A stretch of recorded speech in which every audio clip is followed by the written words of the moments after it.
when we meet. Let's take the good news and shout it in the street. Let's break the good news, though it seems too good to be true, that you'll soon marry me and I'll soon marry you. And we're gonna take a honeymoon cruise. Let's break the good news.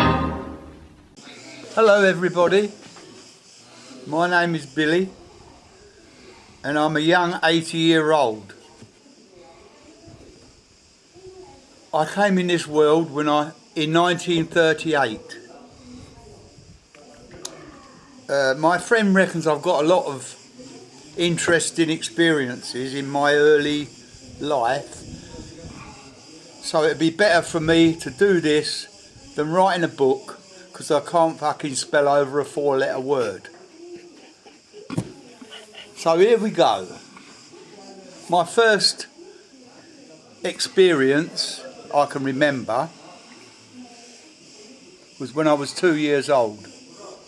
During the war, it was 1940.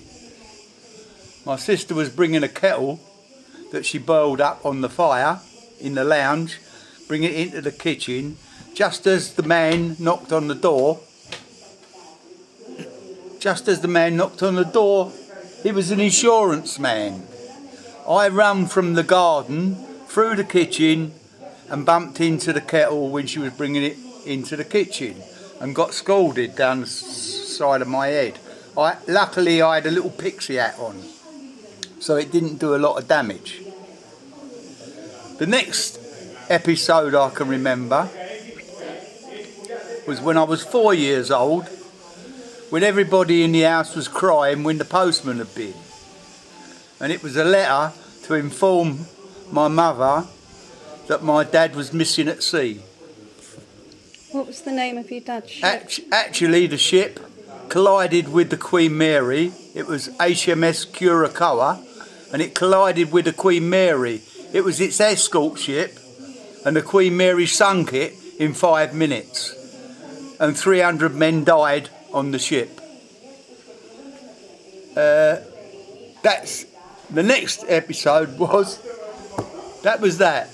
The next episode was. I can remember. Something. What can I remember next? Oh, I can remember going to school when I was 5, because the headmistress was very frightening and she had a clubbed foot, and she was a very frightening lady. Anyway, as I went on through school, I didn't learn very much. When I was about 9 or 10, my brother introduced me to the Cubs.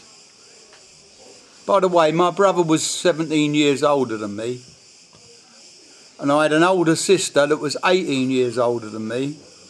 My next sister, the sister before I was born, the youngest sister was 12 years older than me.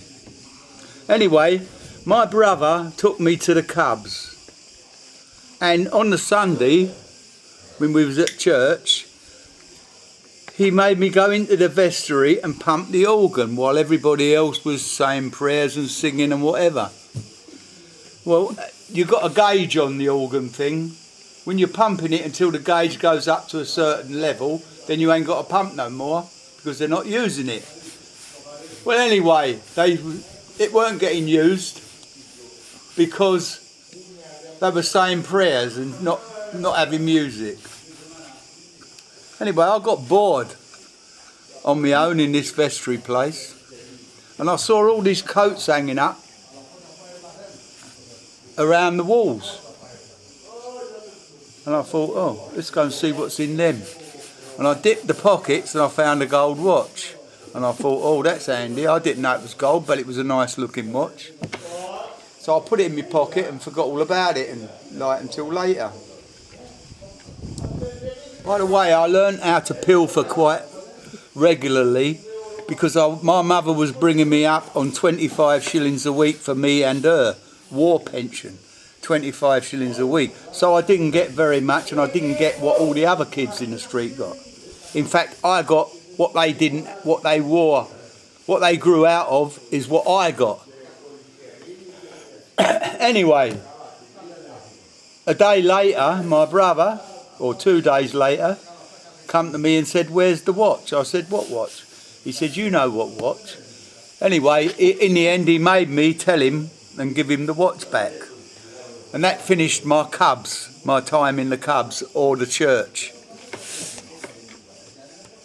Let's break the good news to everyone we meet. Let's take the good news and shout it in the street. Let's break the good news, though it seems too good to be true, that you'll soon marry me and I'll soon marry you. And we're gonna take a honeymoon cruise. Let's break the good news.